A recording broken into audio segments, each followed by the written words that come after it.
contributors of targets making the assumption that everyone is part of the gang stalking narrative is because when you are targeted, people will do mean things to you, such as mess up your hair, such as covertly insulting you. For example, if you wear the same jacket, a lot of times someone could come and tell you, that jacket looks familiar. Like I've seen it way too many times. So that was actually told to me by my boss at the O'Reilly Auto Parts in Imperial Beach. Also, gang stalkers will play stupid on purpose a lot and make you repeat yourself continuously.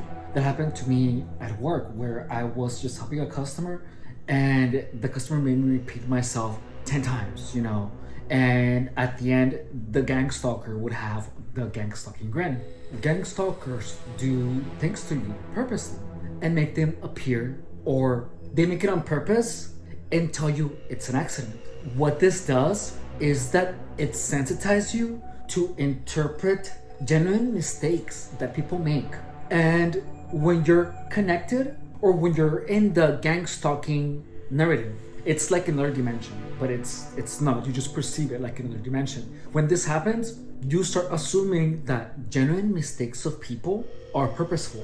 Also, with the car door slams, with the headlights. Before gang stalking, I never noticed how many people just have their headlights on during the day. I never really paid attention to the car door slams or to the car alarm sounds. Only after gang stalking where I was sensitized to those. What this does is that the target starts believing that every single car door slam is done to him purposely, as an indication that the car door slam was for the target, therefore creating the illusion that anyone who slams the car door really hard is a gang stalker. This interpretation of reality would fill anyone with anxiety. The one thing though that you have to understand is that most gang stalkers believe that the sensitization is permanent.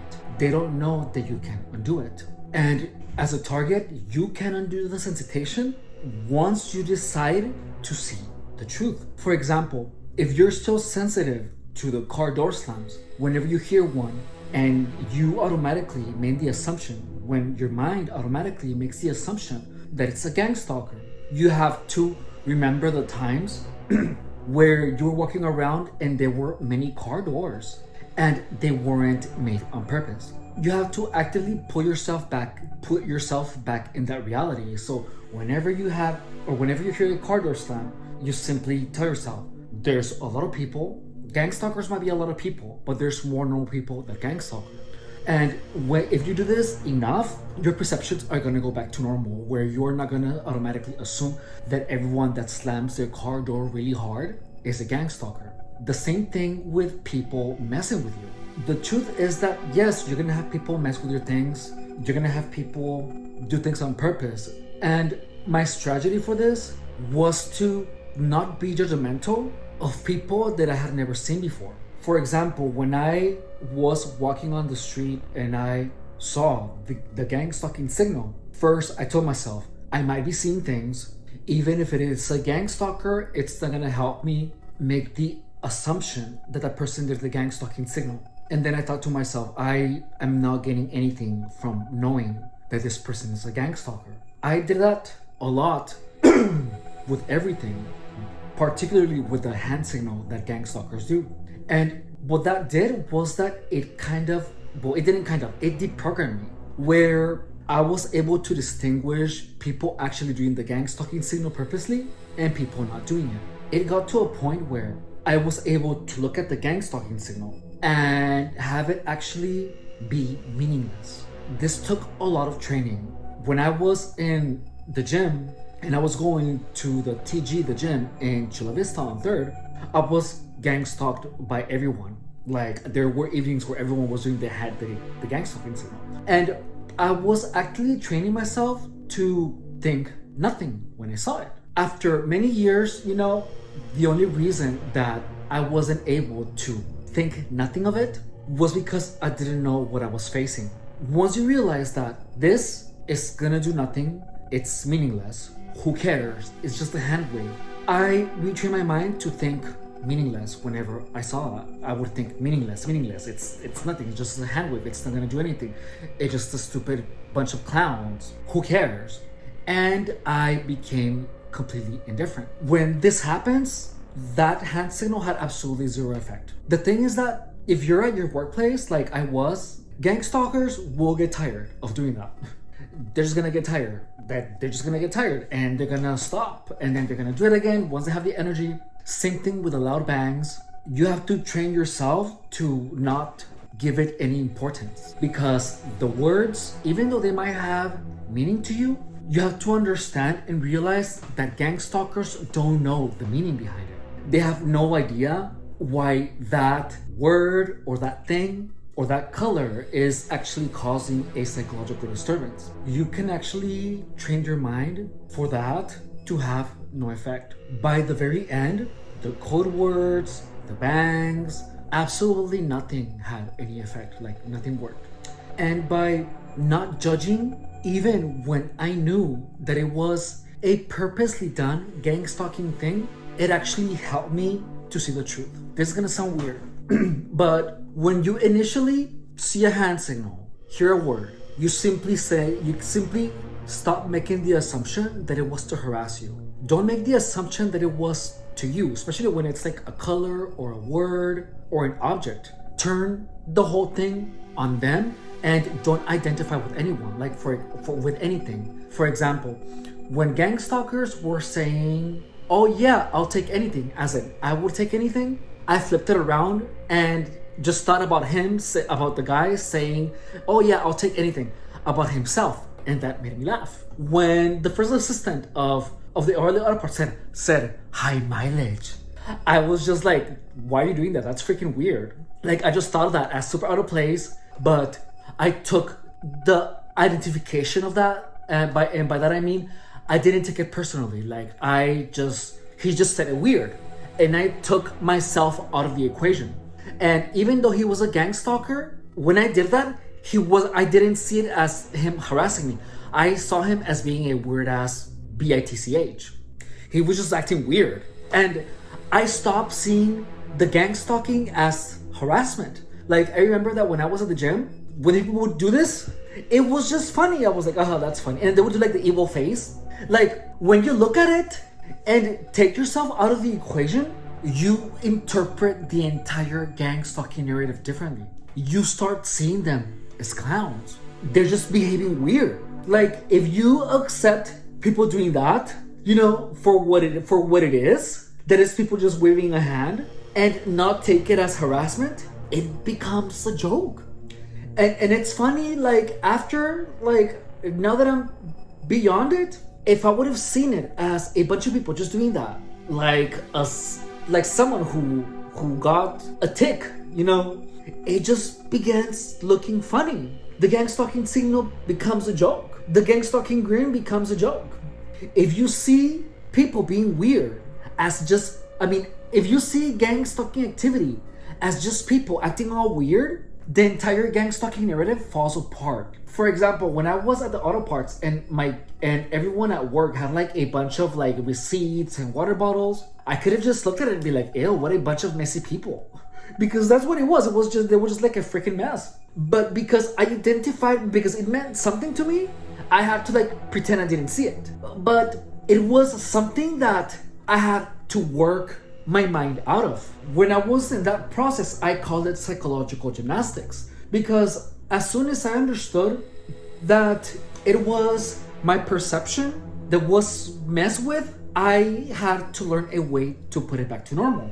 So what is a normal perception of people? People slam their car door sometimes. People make faces all the time. People are messy sometimes. So I had to reteach my mind to decontextualize them, to take the context of what those things had to do with me. So I worked myself through thinking meaningless. When I saw hand signal, when I saw gang stalking grin, I thought meaningless. It doesn't mean anything. It's just the person making a face. Like, whenever I saw the gang stalkers doing the gang stalking signals and doing the weird face movements and body movements, I just thought that person is just moving really weird. It has nothing to do with me.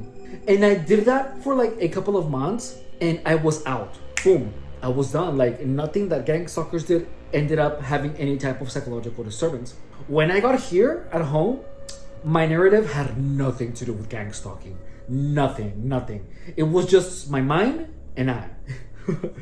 And because I deprogrammed my perceptions to interpret everything as gang stalking related, my mind was able to be free and actually see actual gang stalker. Like now I see an intent of manipulation as soon as it happens. You know, you just know with after 7 years of getting gang stalked, it would be BS if I would still not understand how not to get manipulated. You know, what creates the confusion of, or what creates the illusion of everyone being a gang stalker is when a bunch of people do like messed up things to you purposely. So then whenever an accident happens, such as someone assuming that you're stealing at a Ralph's and getting your bag checked by security, if you have been messed with so much, it would be only natural for someone to assume that it was a gang stalker. However, if you deny it first before accepting it as gang stalking activity, you get clarity. For example, I remember that when my car got broken into, I went and got my windows tinted. And I saw a person walking with a dog. And my first assumption was to assume that that person was a gang stalker. It looked like one. And it was in a weird place where there were not many dogs. Like, it was a place that was filled with junkyards. So at that time, my assumption was to assume that that is a gang stalker. But look, I thought to myself, if that's a gang stalker, so what? Is it gonna make any impact in my life? Not really. Because what do gang stalkers have to gain if they know that I am getting my windows tinted, you know? So even though that might have been a gang stalker, it is much healthier for me to assume that it wasn't. Not because it was impossible for that to be a gang stalker. The possibility actually exists. But why am I gonna dull myself and think about someone walking with a dog when I'm getting my windows tinted? Like, what is that gonna do to me? Nothing. Like, who cares if that person knows? Who cares if gang stalkers know? Like, who cares? It doesn't matter. So I began practicing that, where I said, it could be a gang stalker, it could be not. I guess I won't ever know. He's just a stranger. And that had an effect where it snapped me out of it. Like, if you assume first that someone is a normal person before someone is a gang stalker, it just makes you feel like it takes out the sensation of persecution. Is there a chance that the person walking on a dog was a gang stalker? Yeah. Is it gonna affect me in any way, shape, or form? No. So who cares? And that's also what helped me calm my mind, because if you're getting gang stalked, you're wondering, is that person a gang stalker? Well, that was on purpose or whatever. But the moment that I realized that all of that is intended to keep me thinking about gang stalking, I actively began also trying to think of other things. I began saying affirmations, and the affirmations helped a lot because it kept my mind repeating a series of thoughts. And thought, H-O-U-G-H. That was weird. One thing that I wish I would have done though to get me quicker out of the gang stalking narrative was to listen and read. To listen to like an audiobook. So if you're hearing the voices, watch a video and repeat what the video is saying inside your mind. What that does is that it stops you from thinking about gang stalking. If you hear a car door slam and you're used to believing that every single car door slam is because of a gang stalker, please understand that you were harassed with the intention of you confusing every single car door slam with a car door slam intended to harass you. We haven't had a chat like this where like we just go on a tangent, huh? It hasn't happened in a while. My name is Evan Rodriguez and I was getting gang stalked for 7 years. In this channel, I dispel all the myths of gang stalking. I'm on a mission to make gang stalking and all its secrets common knowledge so that people know what to do once it's happening to them. The only reason that gang stalking was so effective on me was because I didn't know what I was dealing with. It took me about 7 years to understand how to actually work my mind into escaping the gang stalking narrative. Please subscribe and share if you would like to support me with that mission. Also, I just enable subscriptions, so if you would like to support by becoming a member, there's a link in the description on how to do that. All right, thank you so much for stopping by. I will see you in my next video. Gang stop.